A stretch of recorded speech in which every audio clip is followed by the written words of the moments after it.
well J.J. Abrams has actually done with it, how well he's done with the series. Yeah, but it'll be kind of like that film. It'll be kind of like jumping in with A New Hope, won't it? Where you're, even though it's the first movie, it's the middle of the story.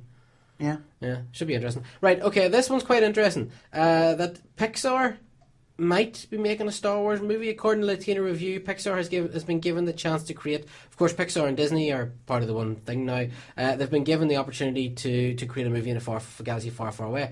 What the Pixar themselves have said, what Latino Review are saying is that at this point, no idea what the size or shape of this film will be, and given the long view storytelling production model that is part of the Pixar brand, it could be a long way off. We don't expect it We can expect it to take place in the middle of a diagram between Star Wars and a Pixar movie. And what that means to you depends on your definition of both. Basically what they're saying is because Pixar, it takes so long to make the movies, we're not going to see this anytime in the immediate future. I can't see this, can you?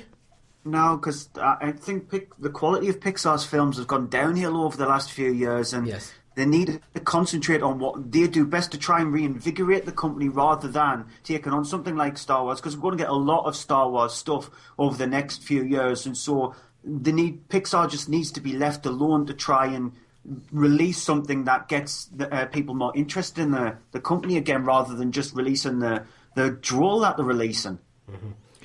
Unless maybe Disney are doing something clever, because Pixar obviously are cartoons, animations aimed at a younger audience, and Star Wars probably is going to be aimed at teens and tweens rather than 6-7-year-olds.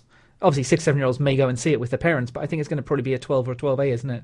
Maybe a PG, but so maybe they're trying to do both things, get a movie out for the older audience and a animated out for the younger audience, and try and squeeze the middle.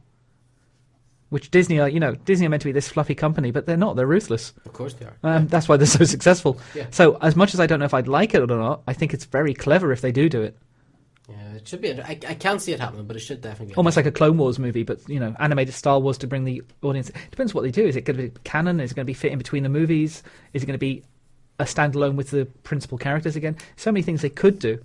But I know my kids wouldn't have been interested in Star Wars if it wasn't for the Clone Wars. Yeah, no, that's fair. Because they're still not, especially the 4-year-old is not. Nathaniel doesn't really like live action movies that much. Yeah. But put him down in front of a cartoon, an animated movie, and he's enthralled by it. Yeah, I mean, I always say it's interesting to see that, the original trilogy was my Star Wars, the prequels were my brother's Star Wars, and the Clone Wars were my kid's Star Wars. Yeah.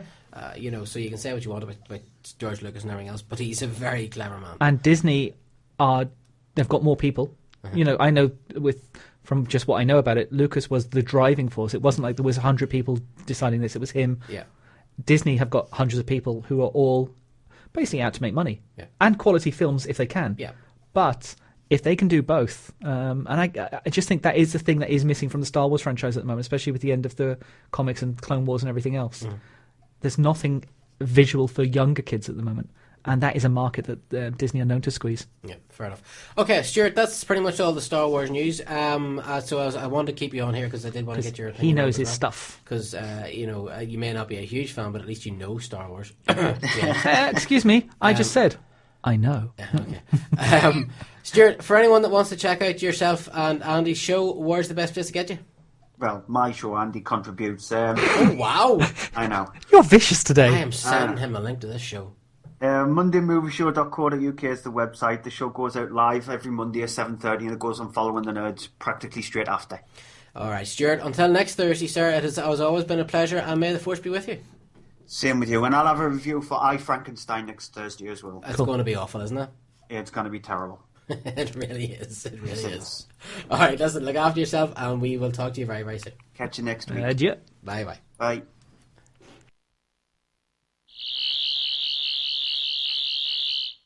I think we better split up.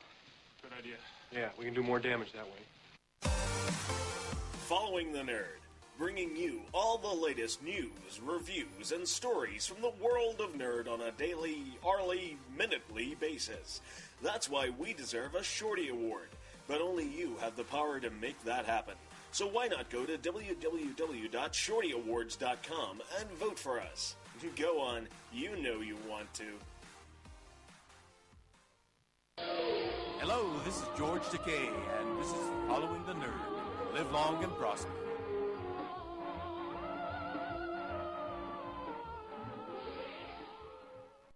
Run for your life.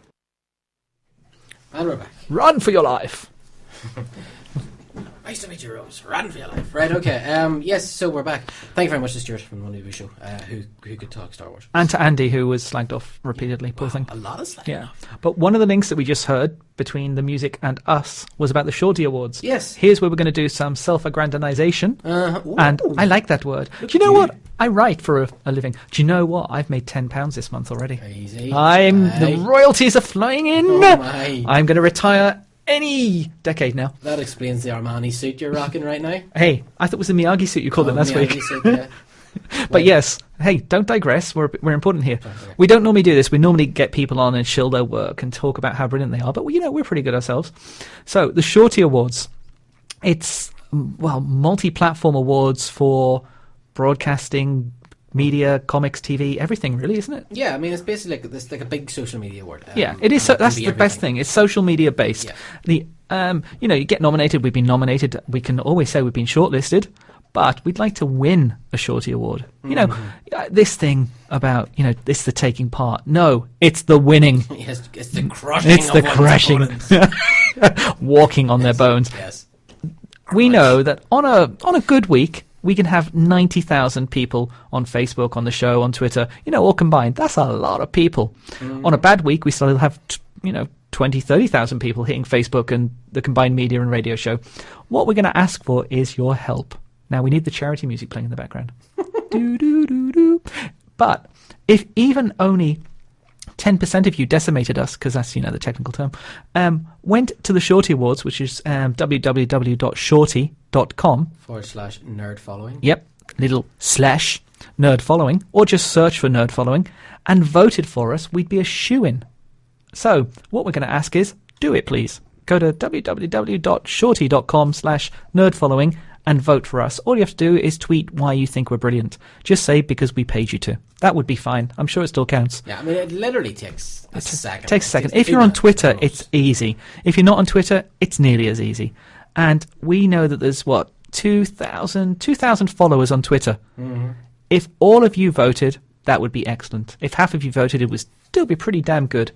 And if you do vote, send us an invoice in the post, and we might even send you a Cadbury's cream egg. Well, we won't really, but it sounded good.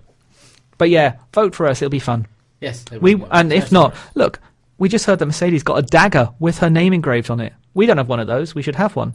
Give us a shorty. We want a shorty. Yes. Now back to the regular program. Okay, what was I going to talk about? Not DC, not Marvel. Marvel, Do you know? Marvel's Agent Carter TV series. Okay, I was going to say the only new Marvel news for a change this week is really that. Yes. Well, actually, yeah, there's a couple of stories. That is probably the big one. Yeah. Tara Butters and Michelle Varsakis, are co-creators of Reaper, are now going to be the showrunners. Did you watch Reaper? Reaper was funny. I liked Reaper. Yeah. I thought Reaper deserved a better chance than it got. But, American TV, any TV. Yeah. So they're on board. They're going to be looking after Agent Carter, which is interesting because Reaper was quite dark and funny. Kind of almost a Whedon-esque show. I think Whedon would have done it better, but Whedon does everything better. But it was very good. It was very good. I'm not quite sure about Agent Carter yet because... frankly, it sounds boring, doesn't it? It does. And is it going to try to be the darker side of Agents of S.H.I.E.L.D.? Agents of S.H.I.E.L.D. is... I know you're not... You like it, but you don't like it a lot. Is that the best way to put it? Yeah, that's fair. But Agent Carter... I want to like it. I watch it every week going, and please let for this you, be that episode. It's nearly there, isn't it, each time? But it's never quite there. Whereas for me, it's like... It is, Stuart, you mentioned the term earlier, it's popcorn. I read comics for so many years because I enjoyed it. I wasn't the kind of, what's the term? The critical nerd. I didn't tear the things to pieces because continuity wasn't there or the art wasn't as better, that wasn't me. I read them because I liked them. I'm watching Marvel because, Agents of S.H.I.E.L.D. because it's fun. Mm-hmm. Yeah, it's never going to be a critically, it's not dark or deep or mysterious, though it's getting there sometimes. It's just fun. Yeah, our own Ed Torres, who posts pretty much around the clock on the site. He doesn't sleep. I think he is a Terminator. Yeah, he's actually a big fan of it. He really likes it, and he. It's not that he doesn't post the news; he does, but he's hesitant now because anytime he posts anything, it just gets pulled to pieces. It's just you get all the trolls on Facebook going, "This show's crap and this is terrible" and blah blah blah. It's not crap. It's not terrible. No. Do you know it's that? Just not what I have found over the years.